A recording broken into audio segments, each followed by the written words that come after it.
Mi precej komuniciramo. Skoraj vsak delavec v administraciji, kdajkoli dvigne telefon, lahko naleti na tujega kupca. Ne? Koliko ur izobraževalnih vložite v vsakega delavca? Precej. Zadnjih 5 let bolj sistematično spremljamo to tudi zaradi teh ISO standardov, ki so pogoj za solidno delo. V lanskem letu smo opravili okrog 5500 izobraževalnih ur, to je prišlo na delavca več kot 25 ur na posameznega delavca. Ne? Ampak skoraj vsi smo bili v to izobraževanje vključeni. Ne? Če drugo ne, vsaj za varstvo pri delu z temi izpiti pa stečaji, to je na vsake 2 leti se to ponavlja, potem pa seveda, to je tisti formalni del izobraževanja, zato smo tudi porabili okrog 20 milijonov sredstev. Seveda vse neformalno, pa ko sem že na začetku poudaril, pa teče vsak dan. Ne? Hvala lepa. Prosim.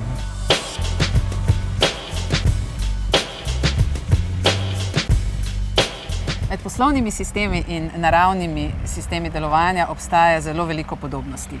In kaj bolje kot odpreti to temo in jo poglobiti z enim vodilnih fizikov na področju nanotehnologije, vodjem odseka za kompleksne strukture pri Inštitutu Jožef Štefan, doktorjem Draganom Mihajlovićem. Pozdravljen. Lep pozdrav. Torej, kakšna je podobnost oziroma kakšna je zgodba najmanjših delcev v naravi, ki jih poznamo? No, pač fiziki preučujemo naravo že dolgo. In v tem času pač smo ugotovili veliko zakonitosti, ki določajo obnašanje med delci, recimo rečemo temu sile. Ugotovili smo, da različni delci imajo tudi različne značilnosti, s tem rečemo recimo v elementarnih delcih kvantna števila. Ne. In odnose med delci in med recimo tudi kako se kolektivno obnašajo, določajo prav te njihove lastnosti, torej kvantna števila, in tudi sile, ki med njimi delujejo. In to so glavni dejavniki v fiziki. Kakšne so najbolj pogoste lastnosti obnašanja tega kvantnega delca? Zelo različno.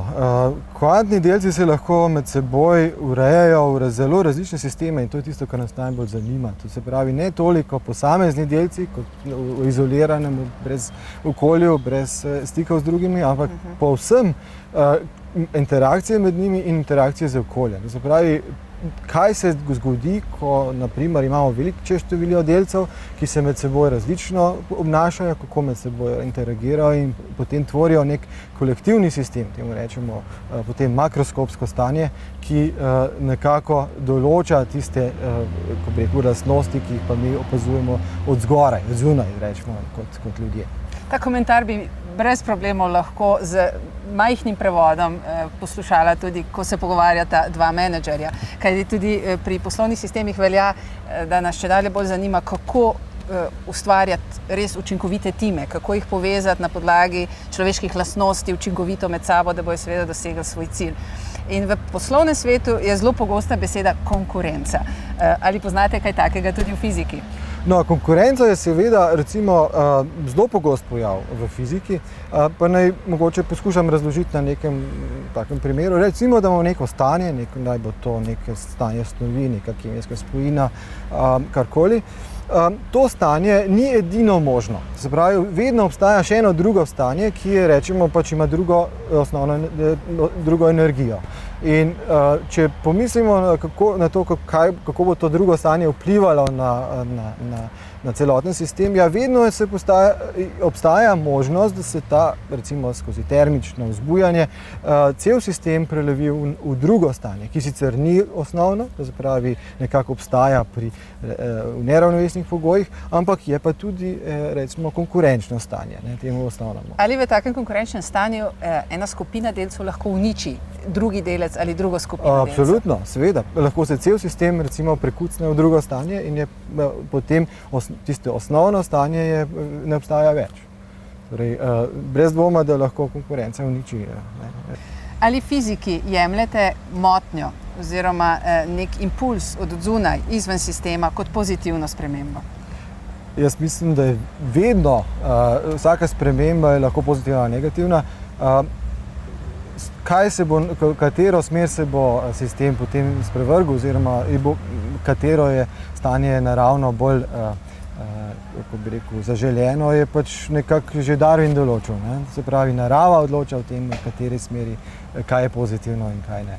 Pa vendar pri fiziki velja, saj kolegi mi pravijo, ta preprostost s tem, da ko si določite okvir, vas pravzaprav kaj je za tistim okvirom, nič več ne zanima in se predvsem posvečate temu notranjemu stanju vašega modela. Drži, da je pomembno izluščiti bistvo in kar se da zreducirati sistem na najmanjše možnost, v bistvu najmanj spremenljiv. Se pravi, zunanji vplivi, ki recimo niso pomembni za obnašanje sistema, je treba izluščiti, ker nam samo zmedo delajo. Potrebujemo nek preprostost in kako bi rekel, osredotočiti se na bistvo problema. In če smo pravilno postavili hipotezo in potem model, potem je, upajmo, na koncu model preprost. Zelo močno sporočilo tudi za poslovne sisteme. Kaj je danes največji izziv v nanotehnologiji? Izzivov je verjetno več, ampak verjetno se, recimo, največji izziv je verjetno narediti nek kompleksen sistem, ki se zna obnašati tako, kot mi želimo. In kakšno bi bilo vaše sporočilo menedžerjem, poslovnim sistemom? Jaz mislim, da je zelo pomembno upoštevati naravne zakone. Paralele med fizikalnimi in zakoni in obnašanjem tako v menedžmentu, v sociologiji, v biologiji se izkaže, da ima podobnosti. In te podobnosti so bistveno globje kot je na videz očitno. Hvala lepa. Današnje poslovne ritme smo preživeli v družbi Litostroj v Litki. Z jasno vizijo, poslanstvom in strategijo se je ekipa uspela povzpeti med najvplivnejše slovenske izvoznike. A tu se delo ne konča. Poslovni ritmi gredo dalje.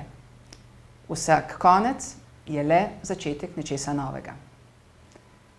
In ne pozabite, vsakdo je lahko inovativen. Tudi vi. Verjamem, da je podjetje živ organizem. Verjamem, da ima vsako podjetje svoj ritem. Verjamem, da so spremembe način življenja in gonilo napredka. Vjerujem v moč človeka iz skupine. Verjamem, da je dolžnost vsakega zaposlenega in menedžerja, da misli, ustvarja in napreduje. Verjamem, da si lahko podjetje samo definira svoje stranke in partnerje. Verjamem, da je vsakdo lahko inovativen. Verjamem, da si vsakdo v svojem bistvu želi biti koristen in uspešen. Verjamem v moč pozitivne energije.